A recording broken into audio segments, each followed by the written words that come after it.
प्रणाम स्वीकार करे देव,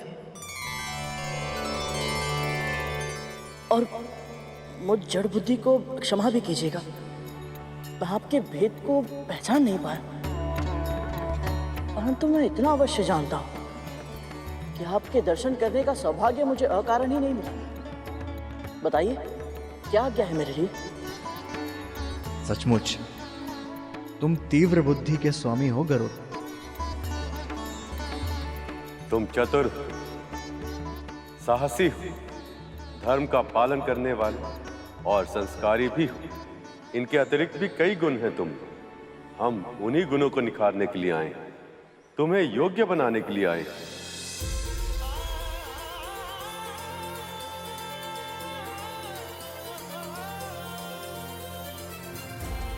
योग्य बनाने अर्थात? हाँ, तुम जिनकी कल्पना तक नहीं कर सकते ऐसे महत्वपूर्ण कार्य करना, विशेष उपलब्धियां प्राप्त करना, यह तुम्हारी नियति है गरुड़। परंतु नियति तभी प्राप्त की जा सकती है जब तुम उसके योग्य बनोगे।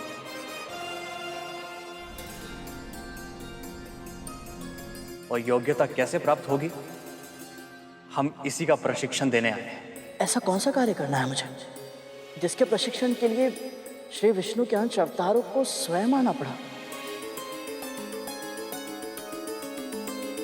सही समय आने पर तुम्हें इसका कारण और उद्देश्य दोनों पता लग जाएंगे।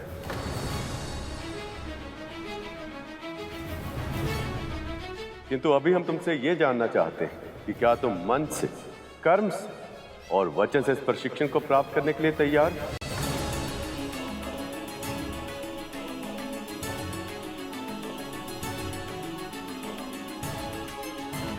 मैं आपके हर शब्द को आदेश मानकर स्वीकार करूंगा गुरुदेव। बताइए क्या करना होगा मुझे?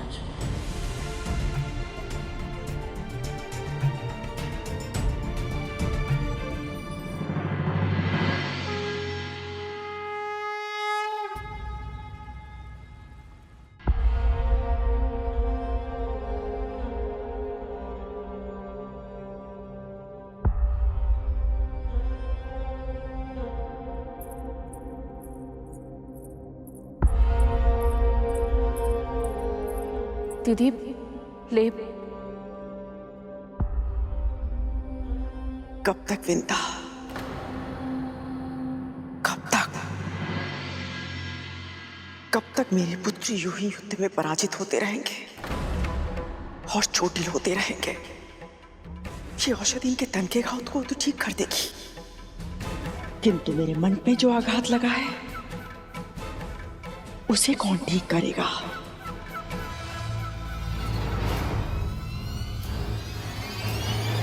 मैं भीतर से रक्त रंजित हो गई हूं, उसकी पीड़ा कैसे ठीक होगी? कैसे विंता, कैसे? दीदी जो नहीं मिला है उसके बारे में सोचकर स्वयं को दुखी क्यों कर रही हैं? जो मिला है उस सौभाग्य का ध्यान कीजिए। स्वयं माँ लक्ष्मी और प्रभु विष्णु ने आपको आशीर्वाद। बस।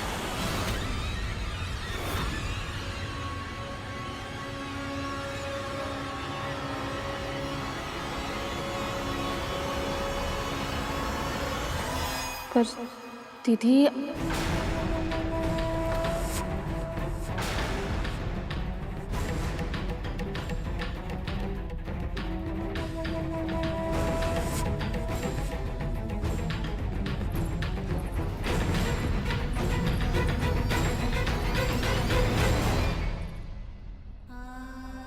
ये नागपुत्र इतने कष्ट में है, दीदी क्रोध में है और गरुड़ भी दुखी होकर न जाने कहां चला गया है। मेरा परिवार बिखर रहा है प्रभु, इसे संभालने में मेरी सहायता कीजिए।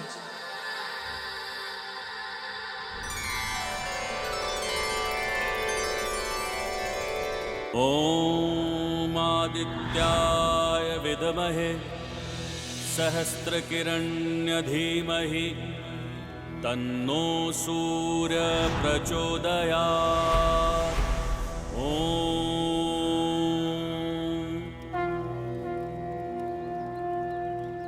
ये क्या है गुरुदेव? क्या महत्व है इसका? ये 5 अग्नियों का ज्ञान देने वाली पंचाग्नि विद्या है गरुड़। इसका अर्थ चारों दिशाओं अर्थात पूर्व, पश्चिम, उत्तर और दक्षिण से प्रकट होने वाली सूरज देव की ऊर्जा और इस हवन कुंड से प्रकट होने वाली अग्निदेव की ऊर्जा, इन 5 का मिश्रण।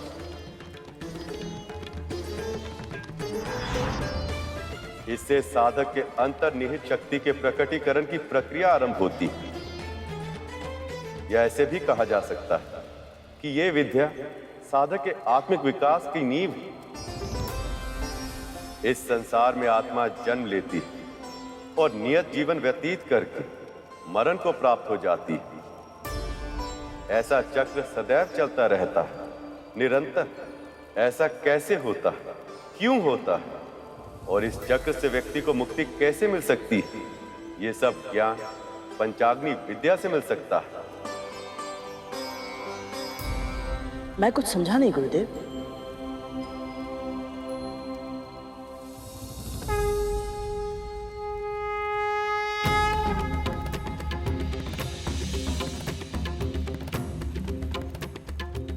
हम सब में एक दिव्य महाशक्ति छुपी होती है जिसका नाम कुंडलिनी।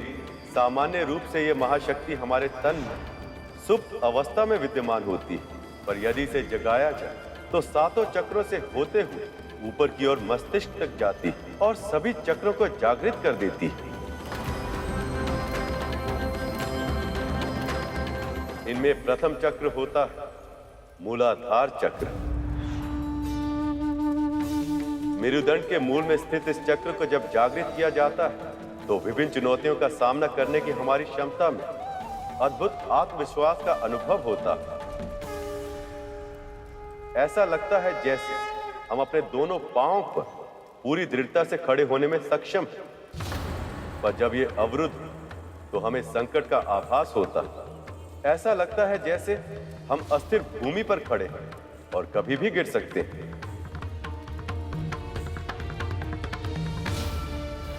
दूसरा चक्र है स्वाधिष्ठान चक्र।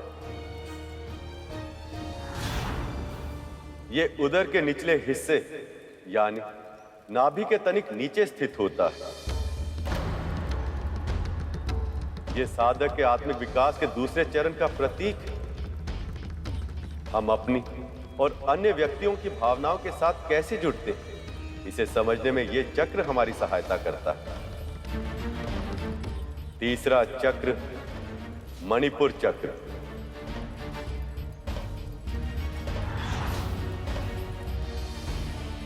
उदर के ऊपरी भाग में स्थित यह चक्र आत्मविश्वास को नियंत्रित करता है। जब साधक की कुंडलिनी मणिपुर चक्र तक पहुंच जाती है तो उसे स्पष्टता, आनंद, ज्ञान, बुद्धि, विवेक और सही निर्णय लेने की योग्यता अपने आप प्राप्त हो जाती है। चौथा चक्र अनाहत चक्र।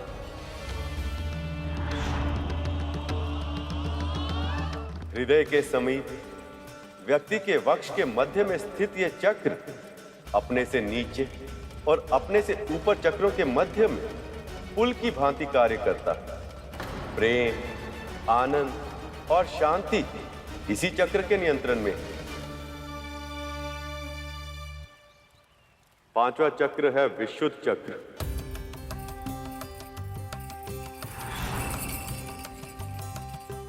कंठ के पीछे स्थित यह चक्र संवाद, अभिव्यक्ति और सत्य को नियंत्रित करता है।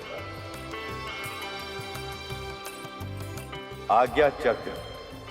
चक्रों के इस क्रम में ये छठा चक्र है गर्भ। कुछ व्यक्ति इसे साधक की तीसरी आंख भी कहते हैं क्योंकि यह आत्मा की आंख की तरह कार्य करता है। इसके सिद्ध हो जाने पर साधक को अंतर्ध्वनि सुनाई पड़ने लगती है और अंतर्ज्योति दिखाई देने लगती है। और फिर सबसे ऊपर होता है सहस्त्रार चक्र या चक्रों का मुकुट। ये सर्वोच्च चक्र होता है गरुड़। मस्तिष्क के ऊपरी भाग में स्थित यह चक्र एक सहस्त्र पंखुड़ियों वाले कमल के समान होता है। यदि साधक इसे सिद्ध कर ले तो उसकी कुंडलिनी शक्ति पूर्णता पा जाती है। तब साधक आत्म अनुभूति और ईश्वर की अनुभूति करने में सक्षम हो जाता है। तब उसका मन पूरी तरह से निश्चल हो जाता है और उसकी आत्मा ब्रह्मांड की चेतना से जुड़ जाती है। ये शक्ति तो बहुत ही अद्भुत है गुरुदेव। क्या मैं कुंडलिनी शक्ति को जागृत करने की प्रक्रिया इस क्षण आरंभ कर सकता हूं?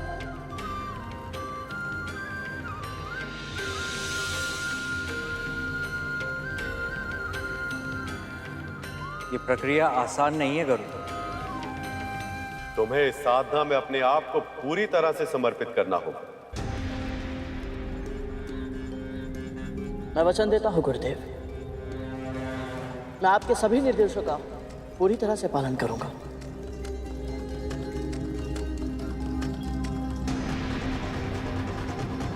हमारे सामने जो अग्नि प्रज्वलित है उस पर ध्यान केंद्रित करो।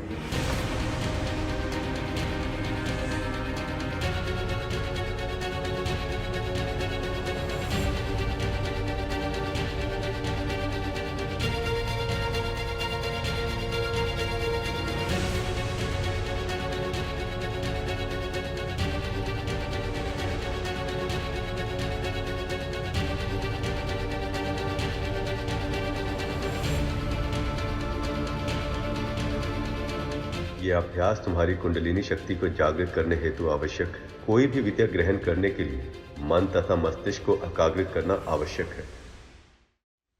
प्रभु, गरुड़ को गुरु की सहायता अवश्य मिली, पर क्या सच में वो अपनी कुंडलिनी जागृत कर पाएगा? क्यों नहीं शेष। इतनी छोटी आयु में गरुड़ ने इतनी सारी उपलब्धियां प्राप्त की है। यदि मन और मस्तिष्क में ठान ले तो वो अवश्य सफल होगा। यह कहना सरल है देवी, पर करना कठिन, बहुत कठिन।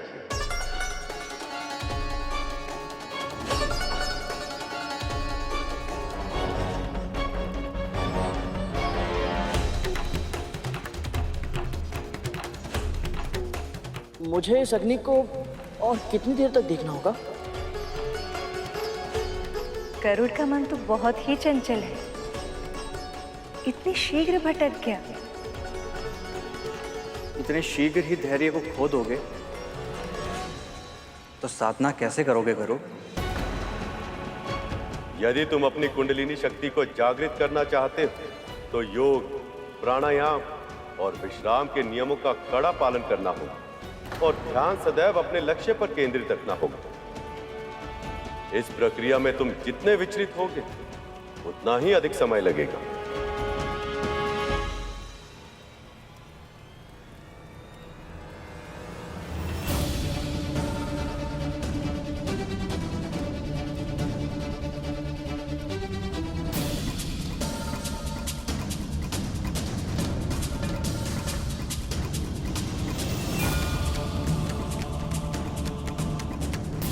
यदि गरुड़ इस प्रथम चरण को ही पार न कर सका तो ये अपने जीवन का लक्ष्य कैसे प्राप्त कर लेगा?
गरुड़, गरुड़,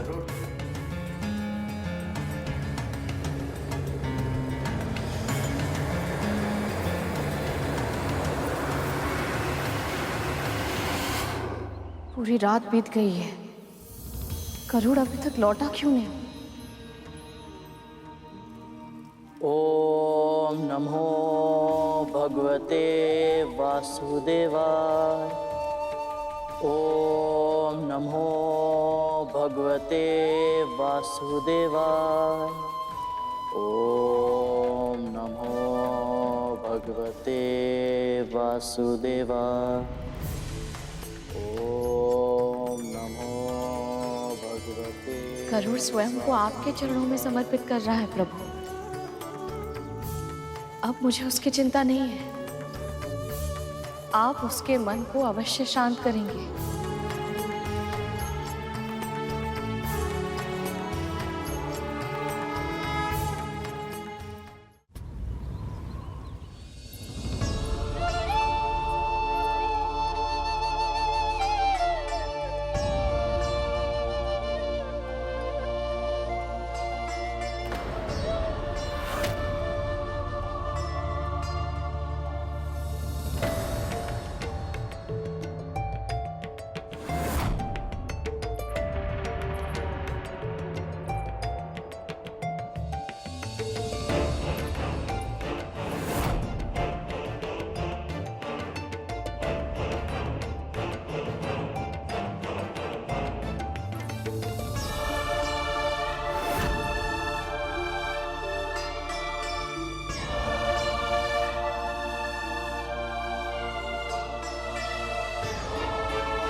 ना मुझे आपके उपचार की आवश्यकता है और ना ही आपकी दया की।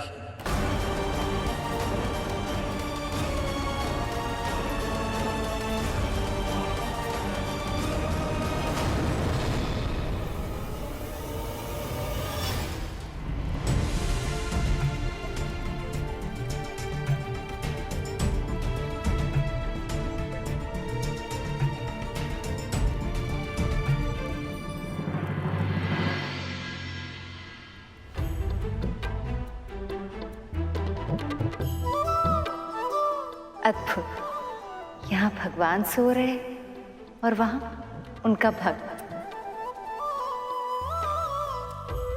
योग निद्रा का भी अपना ही महत्व है देव। जितना परिश्रम आवश्यक है उतना ही विश्राम।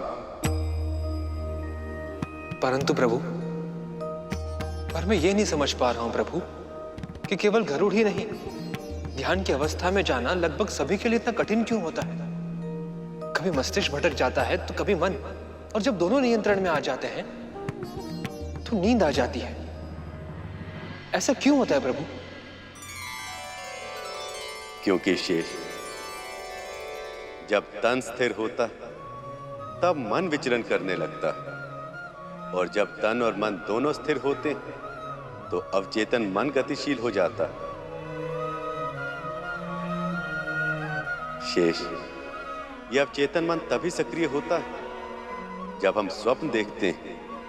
इसलिए आरंभ में सभी को नींद आती है, पर इस नींद में जब कोई स्वप्न आता है तो जब तक वह स्वप्न साकार नहीं हो जाता नींद नहीं आती।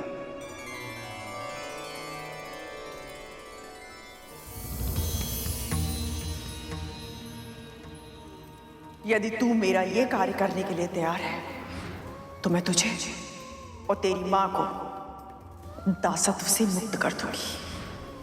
तुम्हें ऐसा नहीं करना चाहिए करो, इस पे तुम्हारा अधिकार नहीं।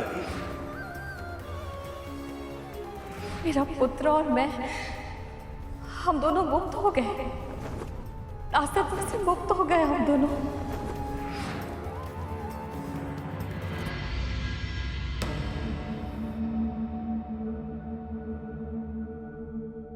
स्वप्न देख रहा था मैं, और इस स्वप्न को सत्य में परिवर्तित करके रहूंगा मैं।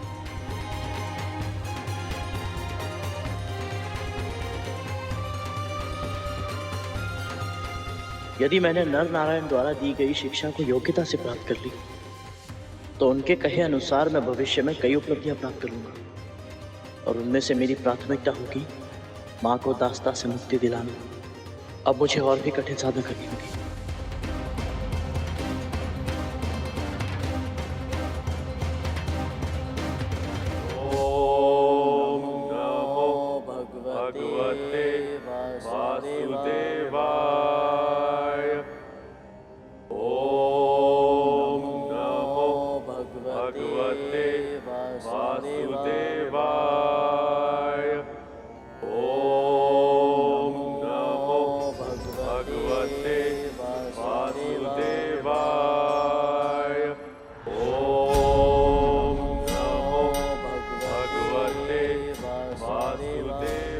गरुड़, मूलाधार चक्र मेरे द्वारा नियंत्रित होता है। मैं तुम्हारे लिए उसे जागृत करता हूँ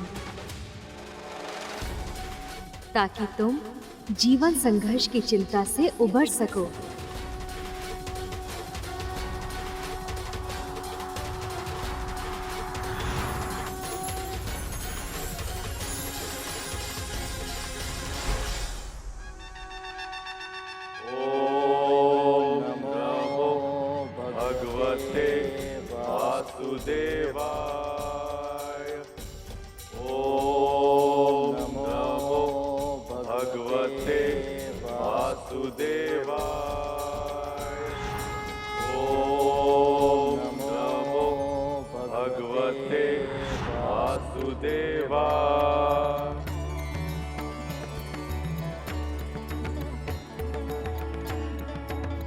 अंततः गरुड़ स्वाधिष्ठान चक्र तक पहुंच ही गया। ओम नमो भगवते वासुदेवाय। स्वाधिष्ठान चक्र को मैं नियंत्रित करता हूं गरुड़। तुम्हारी साधना से प्रसन्न होकर तुम्हारे इस चक्र को मैं जागृत करता हूं। अब से तुम्हारी भावनाएं तुम्हारे नियंत्रण में रहेंगी।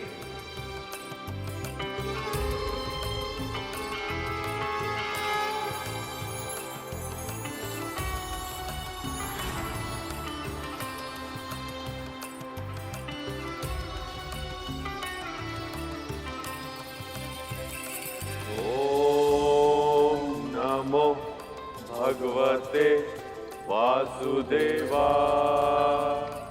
प्रभु, क्या ये सत्य है? क्या गरुड़ मणिपुर चक्र के क्षेत्र तक पहुंच गया है? ओम नमो भगवते वासुदेवाय। ओम नमो भगवते वासुदेवाय। मैं मणिपुर चक्र को नियंत्रित करता हूं गरुड़। तुम्हारी यहां तक की साधना सफल हुई, इसलिए मैं तुम्हें आत्मविश्वास, स्पष्टता और ज्ञान का आशीर्वाद देता हूं और तुम्हारे इस चक्र को जागृत करता हूं।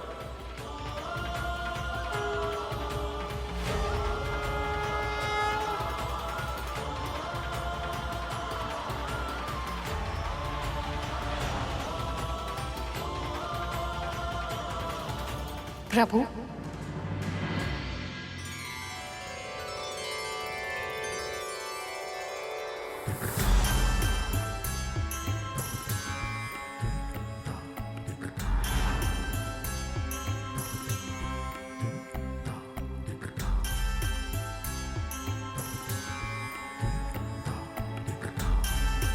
तुमने अनाहत चक्र को भी सिद्ध कर लिया है गरुड़। ये साधना के उच्च स्तरों तक पहुंचने में तुम्हारी सहायता करेगा।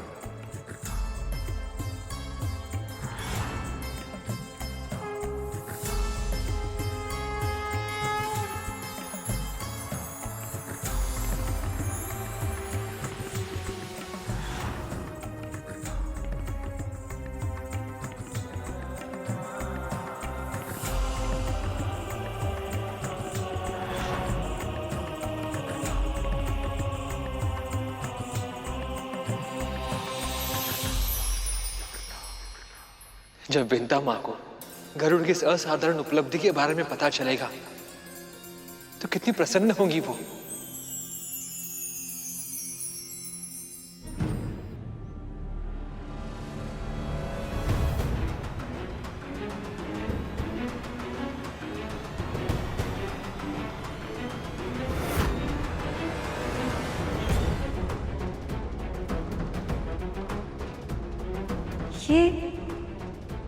ये क्या हो रहा है?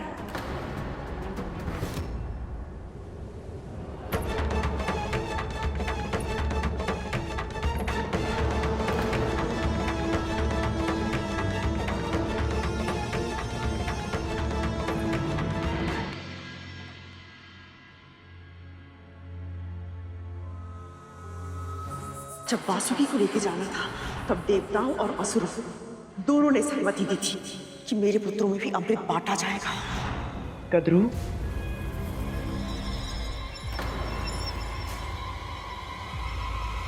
तू फिर से वापस आ गई।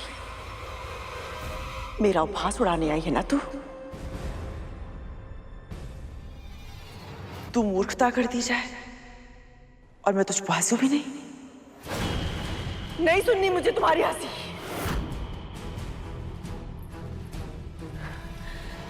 तेरी हंसी मेरे कान भेद रही है। चली जा यहां से, जाओ। 2 पल के लिए, केवल 2 पल के लिए अपने अभिमान को त्याग कर दे कद्रू। वो मेरी बात सुन, तू जो कर सकती थी तूने वो सब कुछ किया, किंतु फिर भी असफल रही ना। स्पष्ट है कि अपने लक्ष्य की प्राप्ति के लिए जिस मार्ग पर तुम चल रही थी वो उचित नहीं है।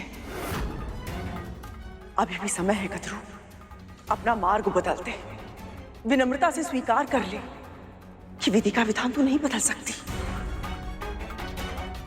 महत्वाकांक्षाएं आवश्यक है, किंतु उसकी अति सदैव बुरी होती है।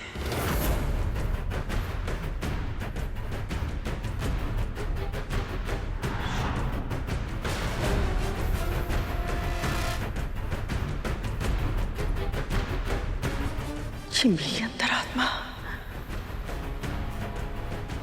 क्या संदेश दे रही है मुझे?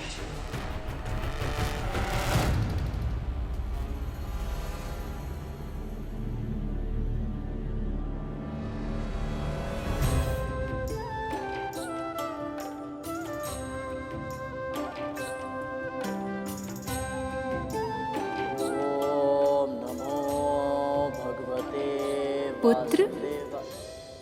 माँ,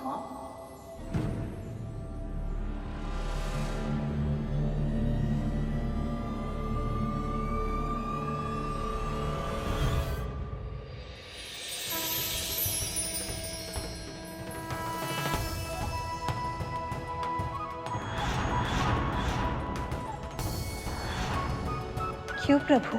सखी सरस्वती ने गरुड़ को साधना के और ऊंचे स्तर तक पहुंचने से क्यों रोका? सरस्वती ज्ञान की देवी और किसको किस समय कितने ज्ञान की आवश्यकता है, ये उनसे बेहतर और कौन जान सकता है।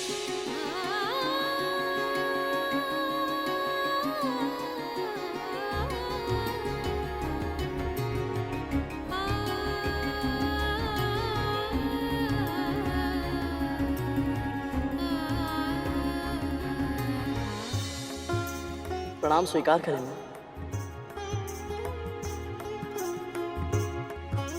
जानते हो गरुड़, मुझे तुम्हारी साधना को बीच में ही क्यों रोकना पड़ा?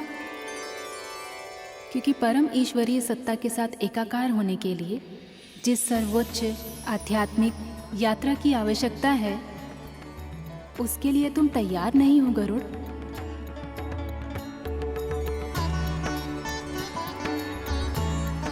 अपनी उस यात्रा को आरंभ करने से पहले तुम्हें मात्र ऋण चुकाना होगा। तुम्हें अपनी माँ को दास्ता से मुक्त कराना होगा।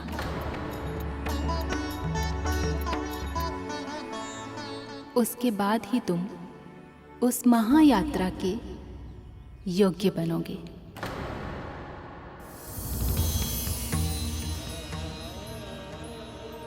प्रभु, ये कैसी लीला है आपकी? गरुड़ आपका वाहन बनेगा, ये तो नियति है उसकी। किंतु फिर उसकी शिक्षा में ये प्रावधान क्यों? हो ना हो, अवश्य इसमें भी गरुड़ का कल्याण निहित है। मैं समझता हूँ। मैं तो इस बात से प्रसन्न हूं कि मेरा अनाहत अर्थात हृदय चक्र जागृत हो गया। मैं मेरी मां को कब और कैसे मुक्त करा पाऊंगा ये मैं नहीं जानता, परंतु कराऊंगा ये अवश्य जानता हूं।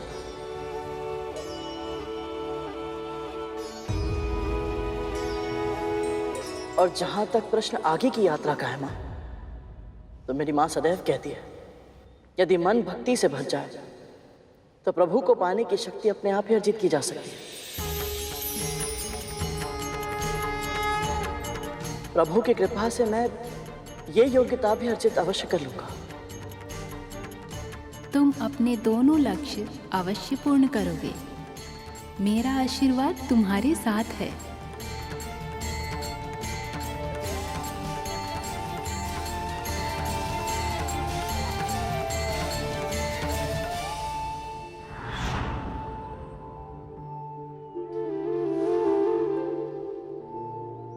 गुरुदेव, आप दोनों मेरे इस जागरण की आध्यात्मिक प्रक्रिया में मेरे गुरु बने, मेरा मार्गदर्शन किया।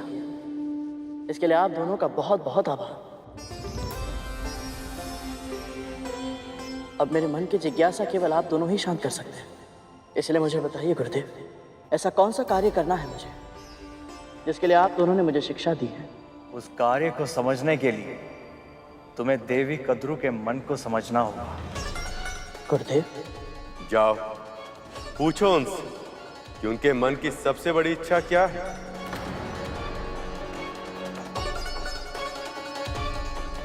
जो आज्ञा गुरुदेव।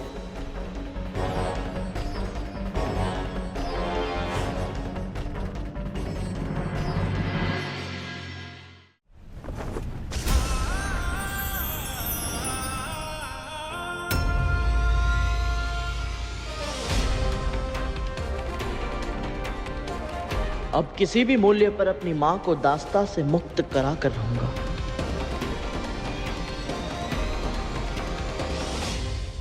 मां,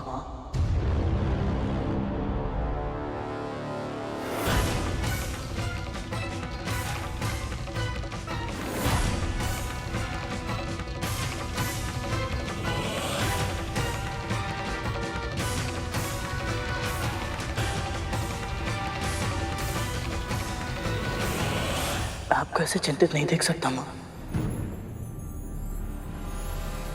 बताइए, क्या है आपके मन में? क्या है आपकी सबसे बड़ी इच्छा?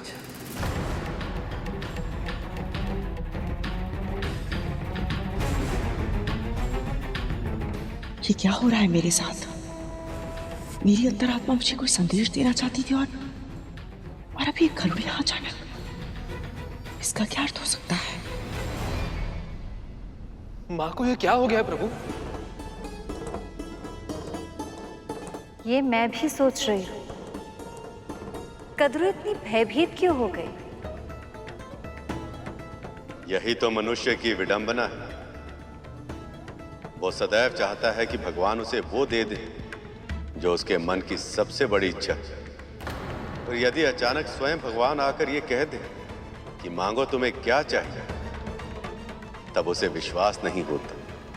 वो सकपका जाता है और ऐसी अवस्था में कुछ ऐसा मांग लेता है जो उसे नहीं मांगना चाहिए। ये प्रश्न क्यों? क्या उद्देश्य थी और क्यों जानना चाहता है मेरी इच्छा? तो मैं तो बस आपकी चिंता दूर करना चाहता हूँ, आपको प्रसन्न देखना चाहता हूँ। कुछ भी ऐसा है जिससे आपको शांति मिले, जिससे आपका मन संतुष्ट हो, मुझे बताइए। मैं आपकी इच्छा अवश्य पूरी करूंगा। फिर चाहे उसके लिए मुझे कोई भी मूल्य क्यों ना चुकाना पड़े। बताइए मां, क्या इच्छा है आपकी?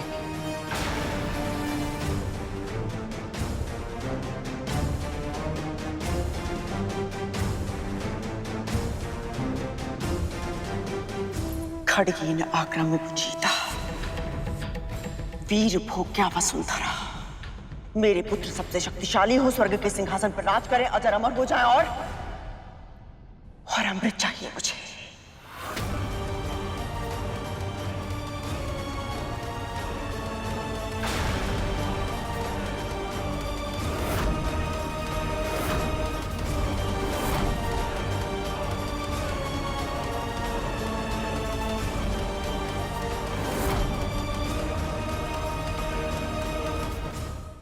प्रभु, मां गरुड़ से ऐसी अनुचित मांग कैसे कर सकती है?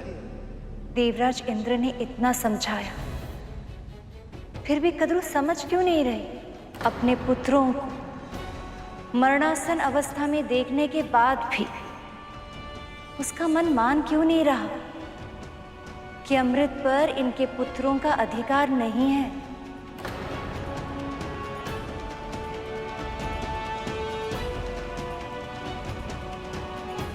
प्रभु,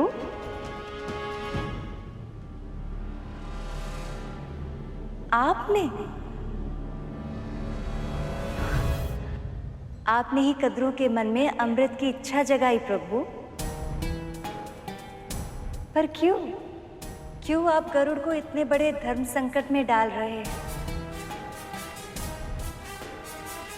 यदि गरुड़ को भविष्य में मेरा वाहन बनना तो सर्वप्रथम उसे धर्म योद्धा बनना होगा। धर्म और अधर्म दोनों को समझना हो, यह गरुड़ की परीक्षा है देव। अब देखना ये कि वह किसका चुनाव करता है।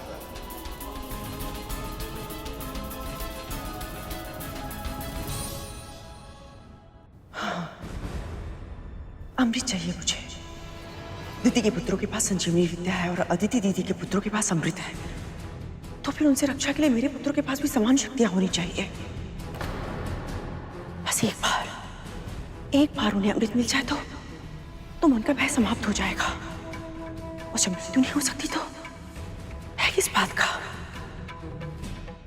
माँ, ये क्या मांग रही हैं? वही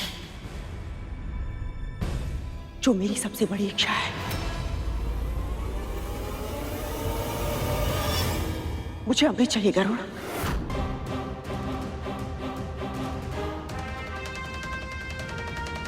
और मुझे विश्वास है कि तू ही ये काम कर सकता है, क्योंकि देवता तुझ पर विश्वास करते हैं।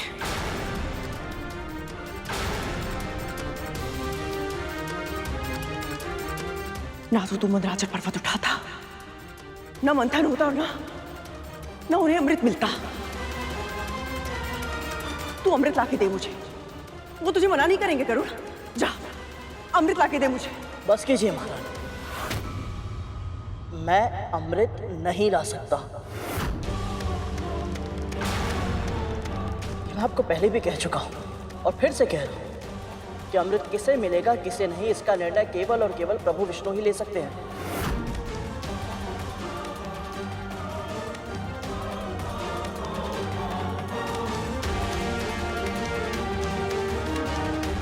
गरुड़ सही कह रहा है दीदी, आपकी ये मांग अनुचित है।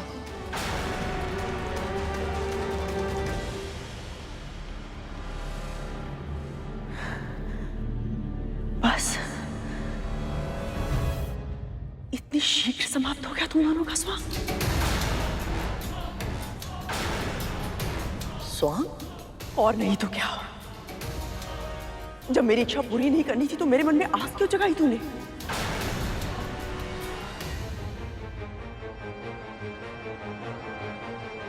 मैं अपनी मांग लेके तेरे पास नहीं गई थी, तू स्वयं आया था मेरे पास। स्मरण है ना तूने क्या कहा था? मां बताइए अपनी इच्छा, मैं आपकी हर इच्छा पूरी करूंगा। और जैसे ही मैंने अपनी इच्छा प्रकट की, मैं मां से महारानी बन गई तेरे लिए। हर बार कोई ना कोई षड्यंत्र करता है तू गरुड़, और आज भी मेरी मां की भावनाओं के साथ खेल रहा है गरुड़। नहीं कालिया भैया, मेरी ऐसी कोई इच्छा नहीं थी। आज तूने शांत जल में कंकड़ मारकर फिर हलचल उत्पन्न की है गरुड़। माँ सदैव तेरे ही कारण हम सबके लिए चिंतित रहती है, लेकिन और नहीं। आज मैं माँ की इस चिंता के कारण को सदैव के लिए समाप्त कर दूंगा।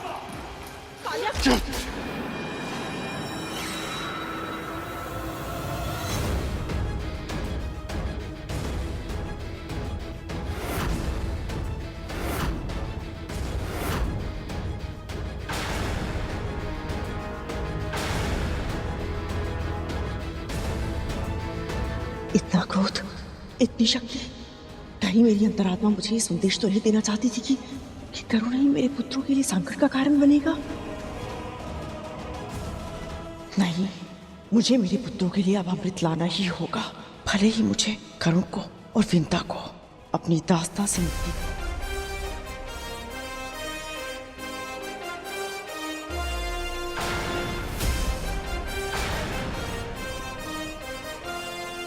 मां पर आक्रमण करने की भूल मत करना। गरुड़!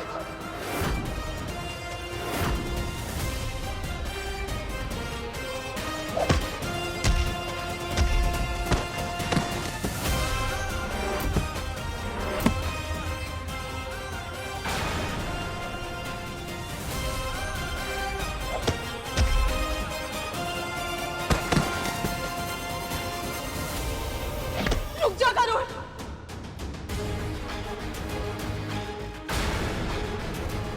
रुक जा गरुड़! रुक जा।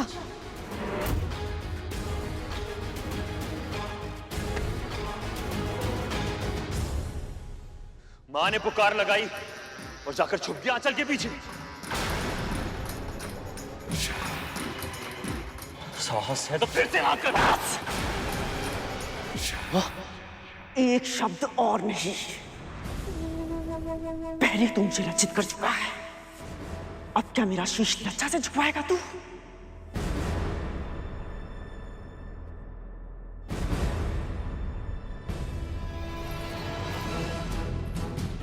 अब समझा तू मैं इनकी इतनी चिंता क्यों करती हूँ, क्योंकि ये भी तेरी तरह अपनी माँ के सम्मान की रक्षा करना चाहते हैं, किंतु असमर्थ है। माँ, मेरा विश्वास कीजिए, मैं सच में आपके लिए कुछ करना चाहता हूँ, परंतु ये कार्य मेरे लिए असंभव है। प्रभु विष्णु इस जगत के संचालक हैं। यदि उन्होंने किसी को अमृत दिया है, किसी को नहीं, तो इसके पीछे अवश्य ही कोई विशेष कारण होगा। माँ, हम ऐसा कुछ नहीं कर सकते जिससे इस सृष्टि का संतुलन बिगड़ जाए।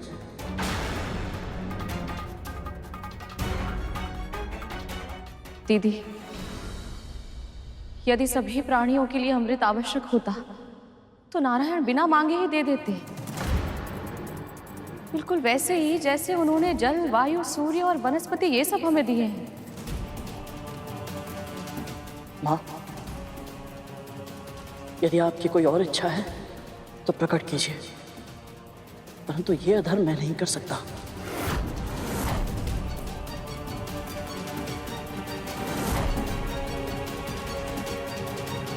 मुझे क्षमा करें।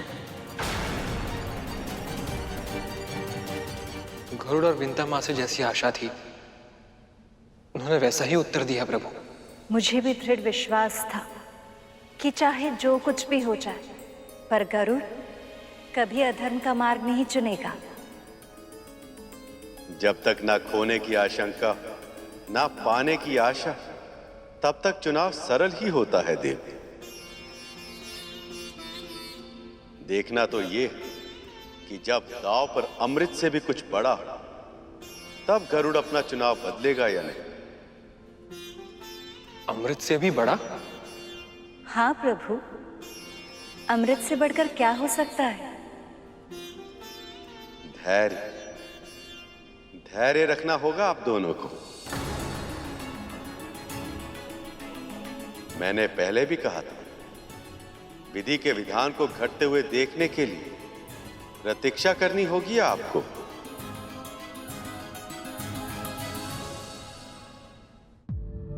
पर गरुड़, अधर्म तो तब होगा ना जब मेरे पुत्र अमृत या अमृत से मिलने वाली शक्तियों का दुरुपयोग करेंगे। मैं तुम्हें वचन देती हूँ, ऐसा कभी कुछ नहीं होगा। देवताओं की तरह वो भी केवल अपनी सुरक्षा के लिए उपयोग करेंगे उसे।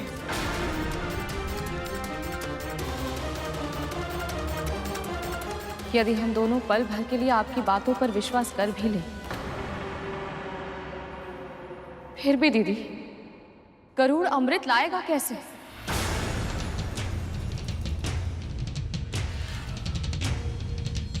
राहु ने छल से अमृत लाने का प्रयास किया था तो प्रभु विष्णु ने उसकी क्या दशा की थी? आज उसका सर और धड़ ब्रह्मांड में राहु और केतु बनकर भ्रमण कर रहे हैं। आपके पुत्रों ने बल से अमृत छीनने का प्रयास किया था तो उस युद्ध का परिणाम क्या हुआ था?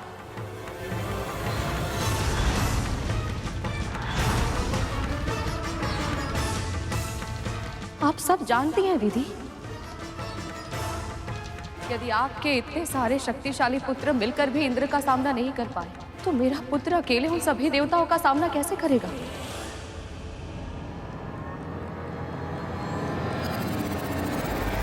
तो अंत में देवी विंता भूल कर ही बैठी। इन्हें यह नहीं कहना चाहिए था। ऐसा क्यों प्रभु? जिस पल देवी विंता ने पल भर के लिए कद्रू की बातों पर विश्वास करने की बात कही, उस समय इन्होंने बहुत बड़ी भूल कर दी। अब तक इनका विश्वास एक पहाड़ की तरह अटल था, पर अब इनकी ये बात उस पहाड़ में दरार बन जाएगी और अवसरवादी कद्रू इस दरार को खाई में बदलने में कोई कमी नहीं छोड़ेगी। तो फिर अब क्या होगा प्रभु?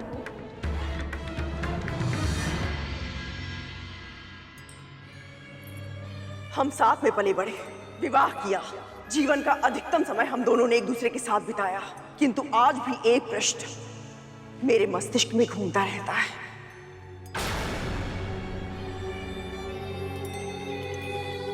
तू इतनी भोली है या भोली होने का स्वांग रच रही है?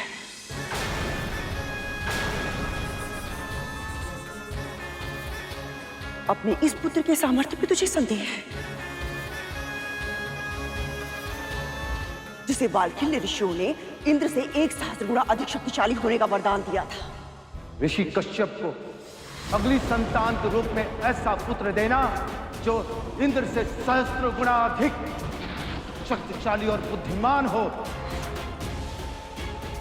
ये तो इतना हठी है विंता कि अपने एक प्रश्न के उत्तर के लिए 7 लोक पार करके वैकुंठ तक चला गया था। असुरों की सेना का सामना इसने अकेले किया। यदि आपकी सेना का कोई एक भी योद्धा मुझे पराजित करके इस रेखा को पार कर लेगा, मैं स्वयं अपनी हार मानकर यहां से चला जाऊंगा। सूर्य का ताप इसका एक पंख तक न जला सका, शनि की वक्र दृष्टि इसका कुछ न बिगाड़ सकी। जिस मंद्रांचल पर्वत को असुर और देवता हिला तक नहीं पाए थे, तेरे पुत्र ने उसे स्वयं अपने हाथों से उठाया। जब ये सब कुछ कर सकता है तो मेरे लिए अमृत लाना कौन सी बड़ी बात है? वो भी तब जब ये स्वयं उसे जयंत के साथ मिलकर स्वर्ग की सुरक्षा रेखा में रखकर आया हो।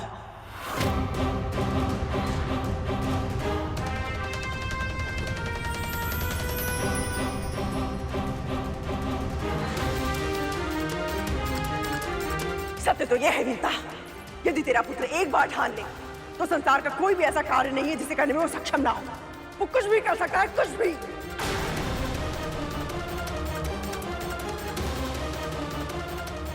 प्रभु, कद्रू गरुड़ को धर्म के मार्ग से भटकाने का पूर्ण प्रयास कर रही है। आज अपनी इच्छा पूर्ति के लिए सही, कम से कम आपने मेरे गरुड़ की शक्ति और सामर्थ्य को स्वीकारा तो।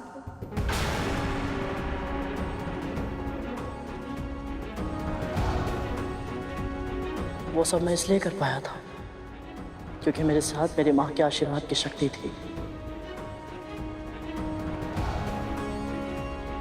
और जब तक प्रभु और माँ का आशीर्वाद मेरे साथ है, मेरे लिए कोई भी कार्य असंभव नहीं।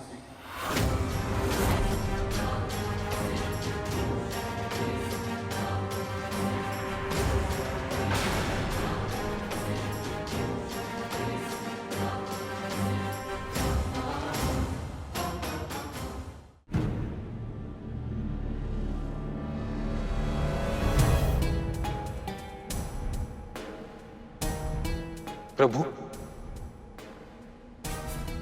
मां विंत और गरुड़ तो सही कह रहे हैं, तो फिर आप इतने निराश क्यों हैं? क्योंकि गरुड़ ने जो कहा वो इसे नहीं कहना चाहिए था। जब तक वह इस तर्क पर अड़िग थे कि वह अधर्म के मार्ग पर नहीं चलेगा, तब तक स्थिति उसके नियंत्रण में थी। पर अब इसने देवी कद्रू को शब्द जाल से निकलने के लिए अस्त्र प्रदान कर दिया, और यदि देवी कद्रू इसे किसी तरह बाध्य कर दे तो ये मां का आशीर्वाद लिए बिना भी देवी कद्रू की इच्छा पूरी करने के लिए विवश हो जाएगा। प्रभु, मुझे ऐसा क्यों लग रहा है कि ये लीला आप स्वयं रच रहे हैं और इसे साकार होते हुए देख आप मन ही मन प्रसन्न हो रहे हैं।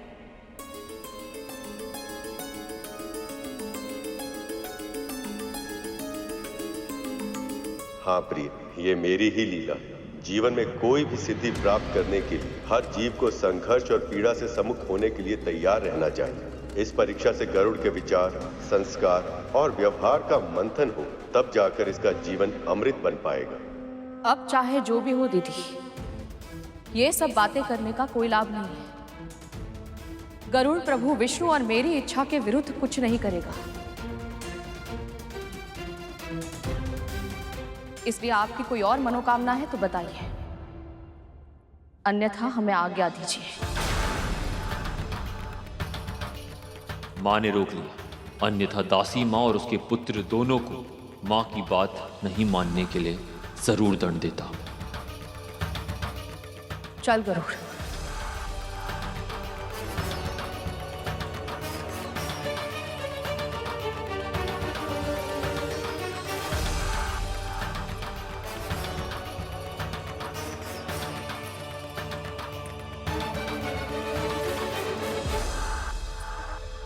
तू ऐसे नहीं जा सकता गरुड़, तू मुझे छोड़कर ऐसे नहीं जा सकता। अमृत की स्वप्न दिखाकर तू पांव पलट कर नहीं जा सकता गरुड़। रुक जा गरुड़। स्मरण कर, मेरी इच्छा पूरी करने का विचार तेरे मन में अपने आप आया था, और मन का विचार ईश्वर का स्वर होता है। हो सकता है प्रभु विष्णु भी यही चाहते कि तू मेरी मनोकामना पूर्ण करे।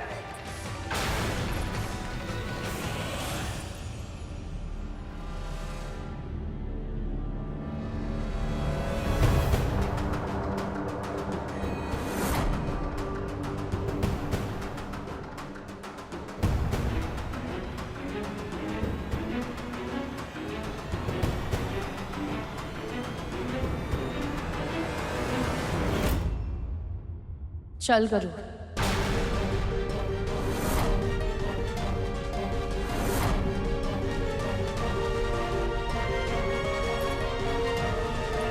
रुक।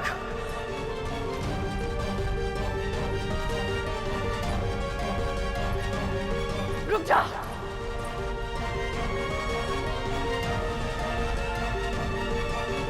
बस एक बार ये मेरी इच्छा पूरी कर दे,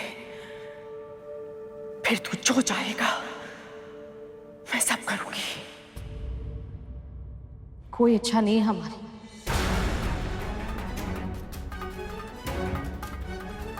कुछ नहीं चाहिए हमें। मां को इतना बेबस आज से पहले कभी नहीं देखा। चल गरुड़।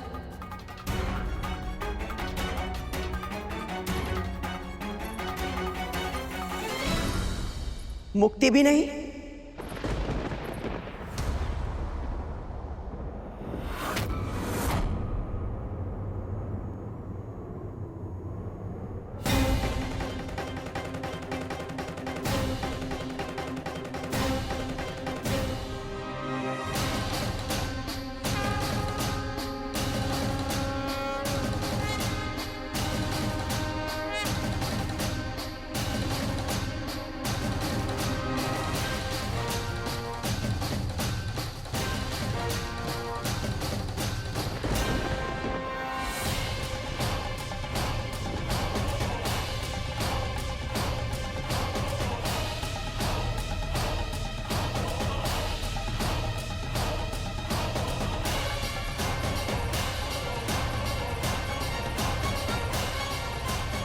क्या कहा आपने अभी?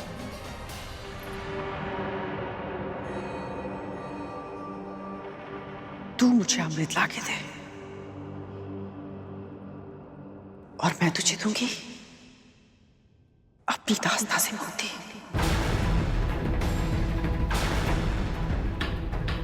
जिस पल तू मेरे नेत्रों के समक्ष अमृत लाकर रखेगा, बस उसी पल तुझे और तेरी मां को अपनी दास्ता के बंधन से सदैव सदैव के लिए मुक्त कर दूंगी मैं।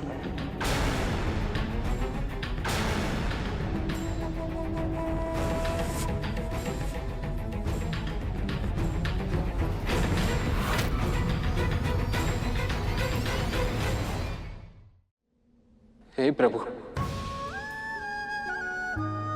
इतनी कठिन परीक्षा। प्रभु, आप इतने निष्ठुर कैसे हो सकते हैं? गरुड़ सीधा साधा भोला भक्त है आपका। इतने बड़े धर्म संकट में डालने से पहले आपका हृदय नहीं कांपा?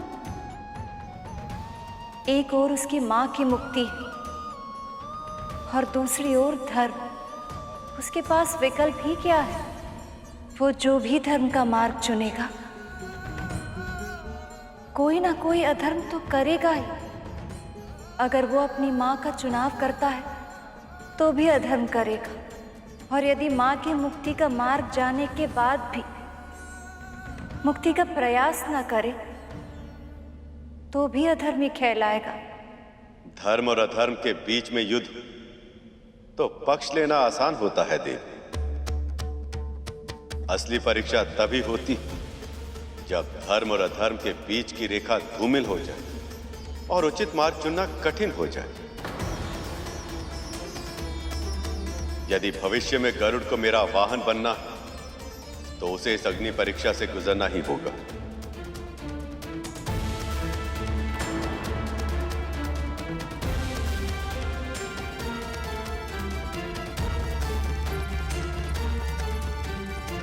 गरुड़, चल मेरे साथ।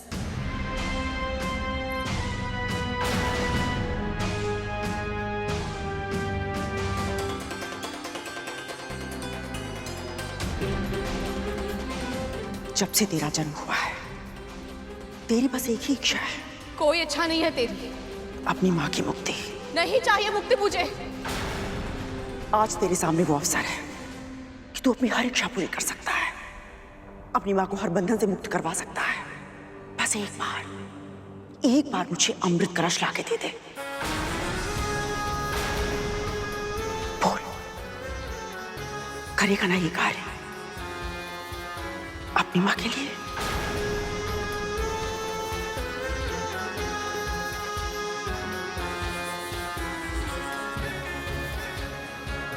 गरुड़ के भावनाओं का प्रयोग मां अपने स्वार्थ सिद्धि के लिए करना चाह रही है।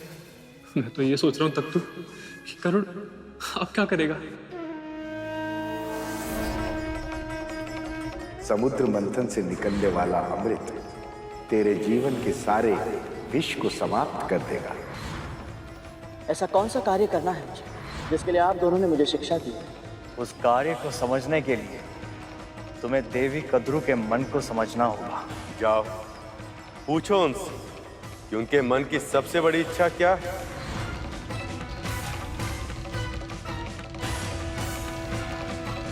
नहीं नहीं गरुड़, इस बारे में सोचना भी मत। अधर्म से मुक्ति कभी नहीं मिलती गरुड़। परंतु मां, कुछ मत कह। मैं जीवन भर दास्ता में बिता दूंगी, पर तुझे ये अधर्म करने की आज्ञा कभी नहीं दूंगी।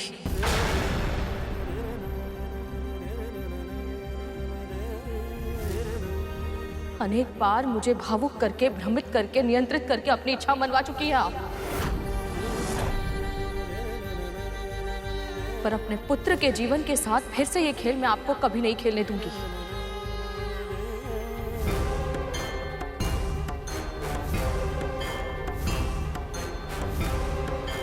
चल गरुड़।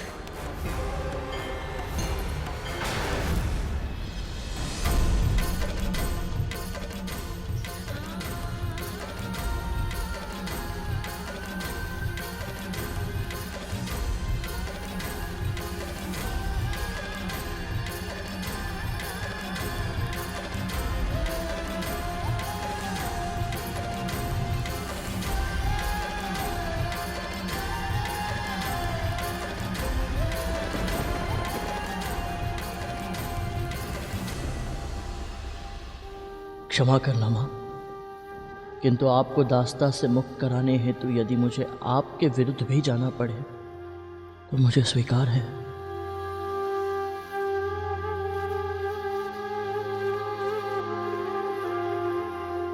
मैं जानती थी एकमात्र विंता ही है जिसके समक्ष गरुड़ के लिए धर्म अधर्म सब व्यर्थ है।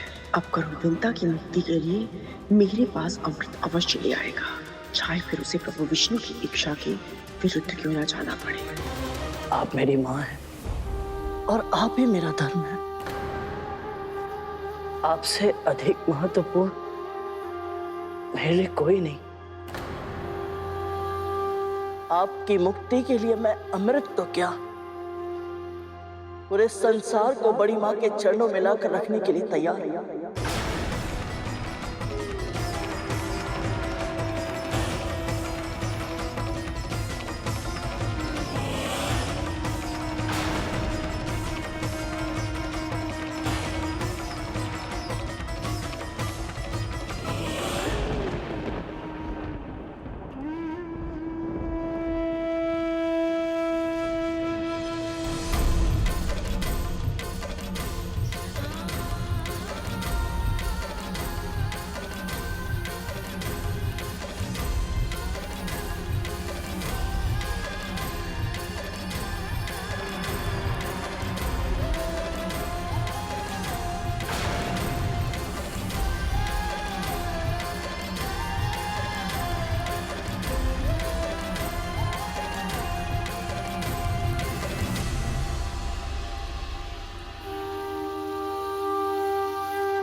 वाह मां, क्या दाव खेला है।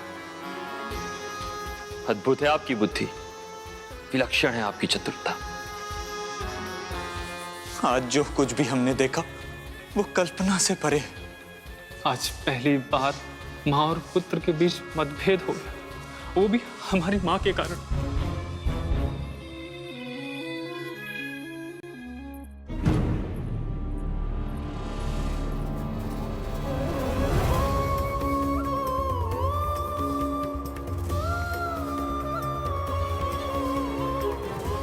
आप मेरी माँ हैं और आप ही मेरा धर्म है।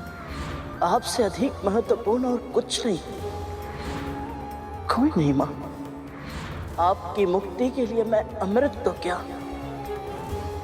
पूरे संसार को बड़ी माँ के चरणों में लाकर रखने के लिए तैयार हूं।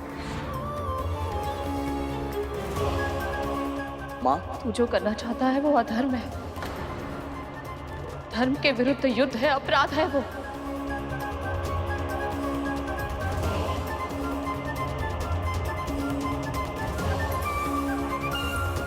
फिर भी यदि तू ये करना चाहता है ना, तो जान ले गरुड़, मैं इस पाप में साथ कभी नहीं दूंगी। तुझे आशीर्वाद देना तो दूर की बात है, पहली बार जीवन में ये कामना करूंगी कि तू अपने लक्ष्य में असफल हो जाए।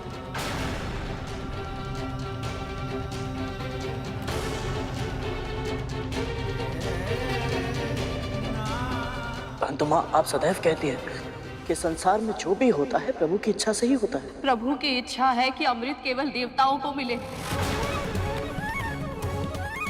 अपने इस लक्ष्य के लिए मेरे प्रभु ने कितना कष्ट सहा है।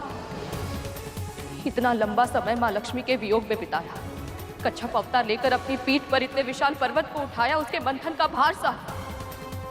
और केवल प्रभु विष्णु ही क्यों, स्वयं महादेव ने हलाहल तक पिया है इस लक्ष्य के लिए,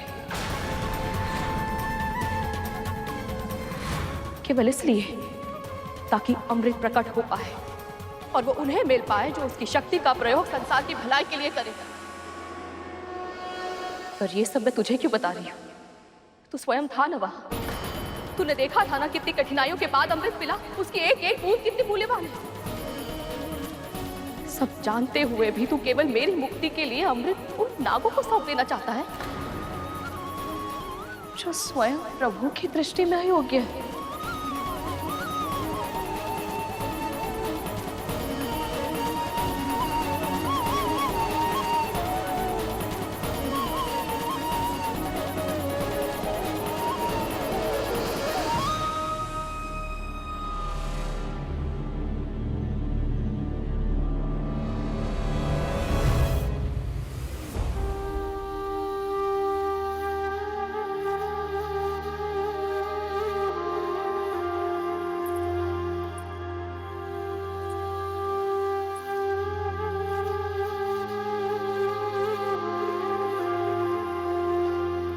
माँ, आपने जो भी कहा वो एक एक शब्द सत्य है। इसीलिए सत्य अर्थात स्वयं प्रभु विष्णु को साक्षी मानकर मैं ये कह रहा हूं कि यदि इस कार्य में इन्होंने मुझे अनुमति दे दी तो आपको भी अनुमति देनी होगी माँ। भगवान धार्मिक कार्य की अनुमति देते हैं गरुड़, अधर्म की प्रेरणा क्यों देंगे वो? मैं नहीं जानता माँ, परंतु जिस तरह आपका विश्वास इतना अटल है कि इस कार्य में प्रभु की सहमति नहीं है, उसी तरह मेरा भी विश्वास अटल है कि समस्त संसार में जो कुछ होता है नारायण की इच्छा से ही होता है। इसीलिए माँ, हम दोनों में से कौन सही है इसका निर्णय स्वयं नारायण को ही लेना होगा।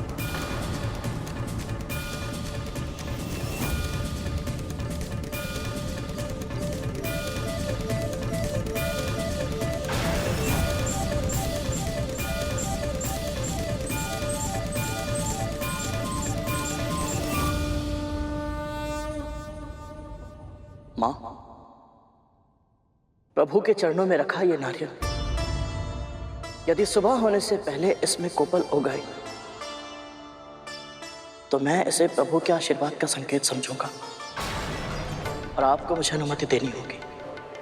यदि भोर होने से पहले इस नारियल में से कोपल नहीं होगी तो मां आप जो कहेंगे मैं सर झुकाकर चुपचाप स्वीकार कर लूंगा।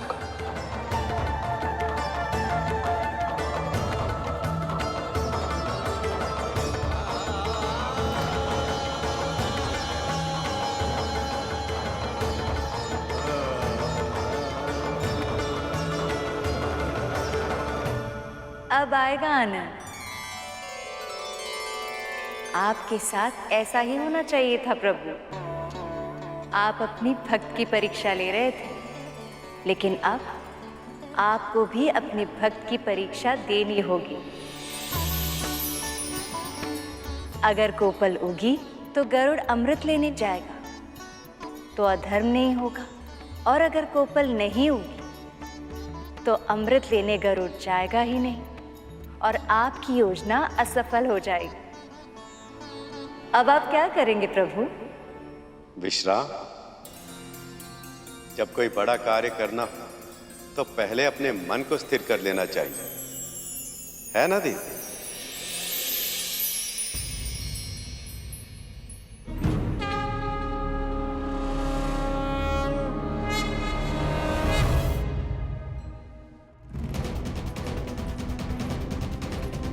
आपको क्या लगता है माँ, गरुड़ अमृत आ पाएगा या छोटी माँ उसे रोक लेगी?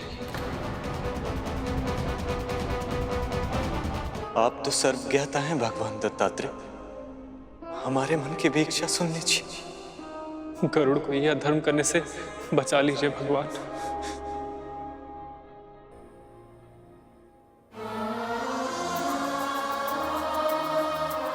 अब तो बस मेरी एक ही आशा है प्रभु, गरुड़ को मेरी मुक्ति के लिए इतने बड़े संकट का सामना ना करना पड़े।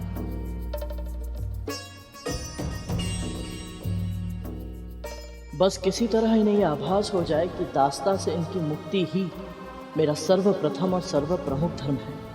यदि मैं अपनी माँ को स्वतंत्र जीवन का उपहार नहीं दे पाया तो फिर कभी कुछ और नहीं कर पाऊंगा मैं। गरुड़ सही कह रहा है। जब तक वो अपनी माँ को और स्वयं को दासत्व से मुक्त नहीं कर लेता, वो प्रभु का वाहन नहीं बन सकता। इसका अर्थ तो ये है कि अब तक मैं विरोध कर रही थी, पर वास्तविकता में प्रभु ने मेरी मन की इच्छा पूर्ण करने के लिए ये सारी लीला रची है। अमृत तो केवल एक माध्यम था। वास्तविकता में प्रभु ये चाहते थे कि किसी भी तरह कद्रू विंता को दासत्व से मुक्त करने का वचन दे, और ऐसा ही हुआ। पर अब यदि कोपल नहीं उगी तो विंता गरुड़ को अनुमति नहीं देगी, और बिना अनुमति के गरुड़ अमृत लेने नहीं जाएगा। पर माँ, प्रभु विष्णु तो योग निद्रा में जा चुके हैं, उन्हें जगाना संभव नहीं। और सूर्यदेव भी उदित होने ही वाले। अब क्या होगा मां?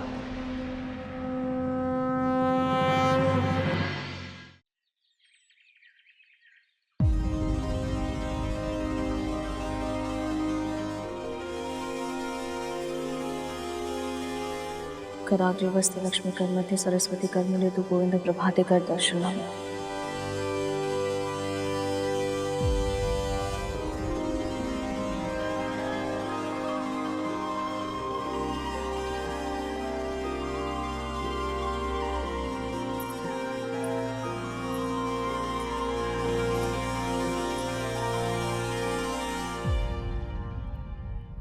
कोपल नहीं होगी। आपने गरुड़ को अधर्म करने से बचा लिया। आपकी जय हो प्रभु, आपकी सदा ही जय हो।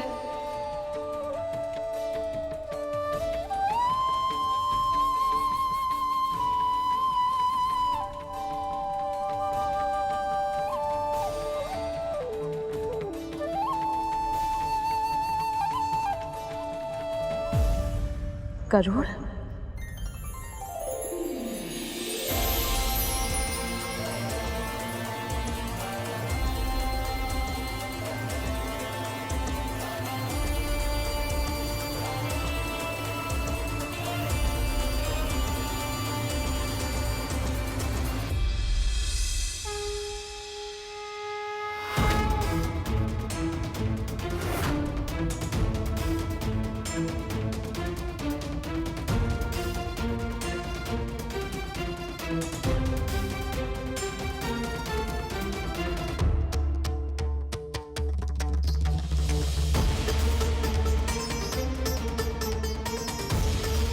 प्रभु ने आशीर्वाद दे दिया मां।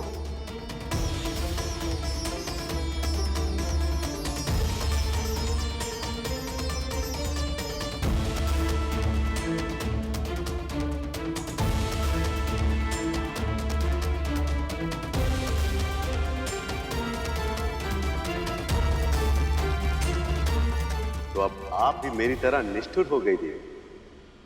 गरुड़ को अधर्म के मार्ग पर चलने की प्रेरणा दे दी। मैं क्षमा चाहती हूँ प्रभु, मैं आपकी लीला समझ नहीं पाई, पर मैं अब पहचान चुकी हूँ। कभी कभी बड़े धार्मिक उद्देश्यों के लिए अगर छोटा अधर्म करना भी पड़े तो उसे अनदेखा करना चाहिए, क्योंकि वो अधर्म के साँचे के भीतर छिपा माध्यम होता है, धर्म को स्थापित करने का माध्यम।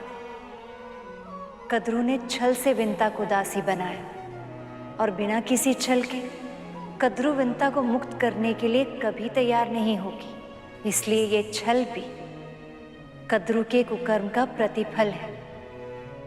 और रहा प्रश्न अमृत का, उसकी सुरक्षा तो आपके नियंत्रण में है प्रभु, और मुझे पूरा विश्वास है कि जो आवश्यक होगा वो सब करेंगे आप। पर अमृत का पान किसी अयोग्य को कभी नहीं करने देंगे।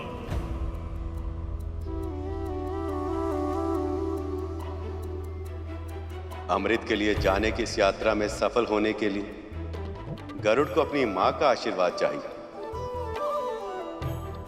आपने तो दे दी, पर अब देखना यह शेष कि उसे अपनी मां का आशीर्वाद मिलेगा या नहीं।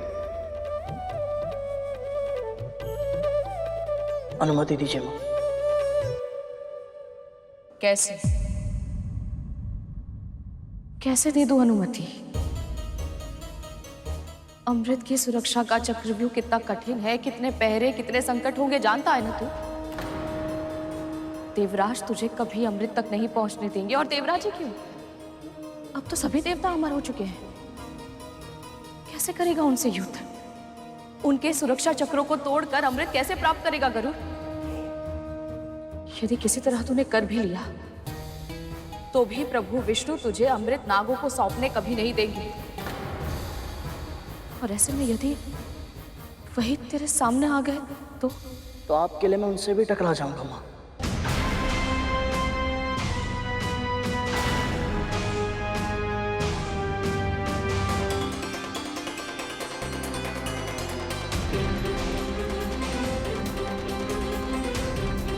यही था ना आपका छठा संस्कार। आप ही ने सिखाया था ना माँ कि धर्म के लिए जगत पिता श्री विष्णु से भी टकराने में कोई हानि नहीं है। मेरे लिए मेरी माँ की मुक्ति ही सबसे पहला धर्म है।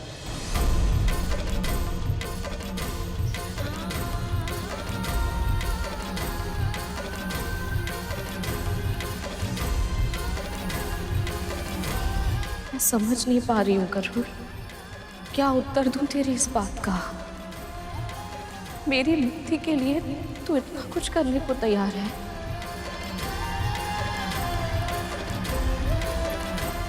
इसलिए वचन दे मुझे, तू अपने पिता का आशीर्वाद देने के बाद ही आगे बढ़ेगा। हो सकता है वही तुझे उचित मार्ग दिखा पाए।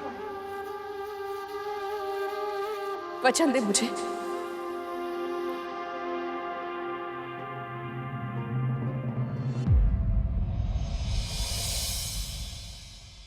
मेरे मुख पे रहे मुस्कान सी तू, मेरे मस्तक का अभिमान भी तू, एक आशीर्वाद में जग दे दे, है सबसे बड़ी धनवान भी तू, तेरी ममता से अनमोल कोई उपहार है।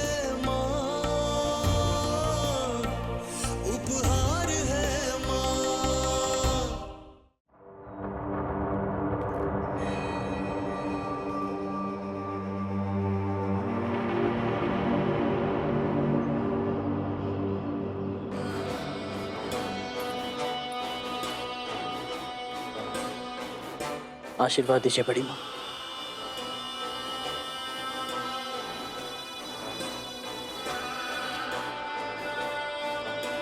तेरी मातृभक्ति अनुपम है गरुड़, अपने लक्ष्य में सफल हो।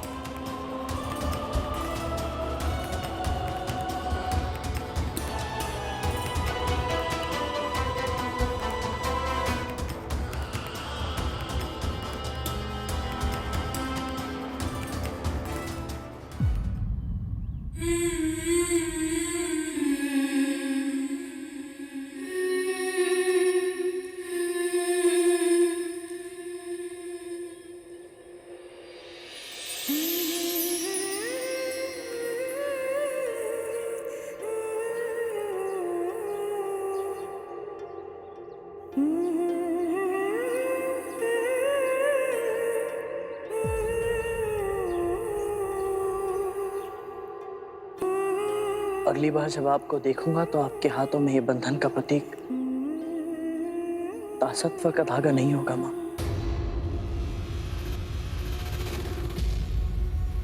अपना जीवन जीने के लिए स्वतंत्र होंगे आप।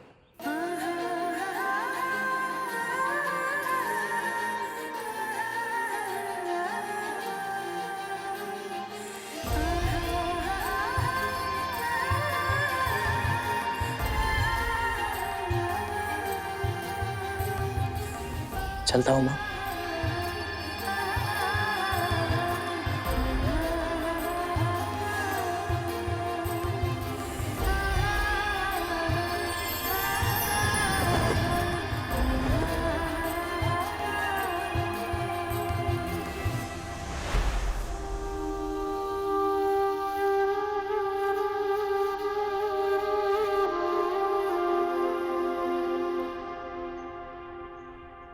प्रभु, मां विंता की मुक्ति के बारे में सोचकर मैं प्रसन्न तो हूं, पर गरुड़ के लिए एक विचित्र सी चिंता भी हो रही है मन में।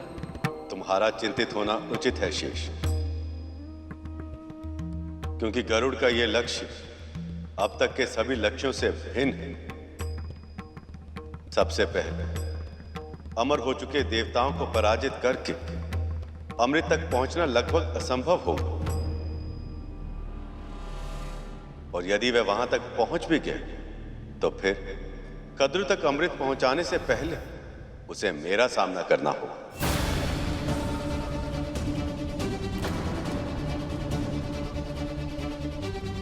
ये कैसी लीला है प्रभु। एक ओर आप गरुड़ का मार्गदर्शन कर रहे हैं और दूसरी ओर उसी के मार्ग का अवरोध बन रहे हैं आप। ऐसा क्यों प्रभु? क्योंकि ऐसा करना मेरा धर्म है। सृष्टि के नियम जो मैंने बनाए मैं स्वयं भी उनसे बंधा हूं। गरुड़ को इन सब चुनौतियों का सामना करके अपने कर्म को पूरा करना है। यही तो है अग्नि परीक्षा। अब देखना ये कि गरुड़ इस अग्नि परीक्षा में कैसे सफल होगा।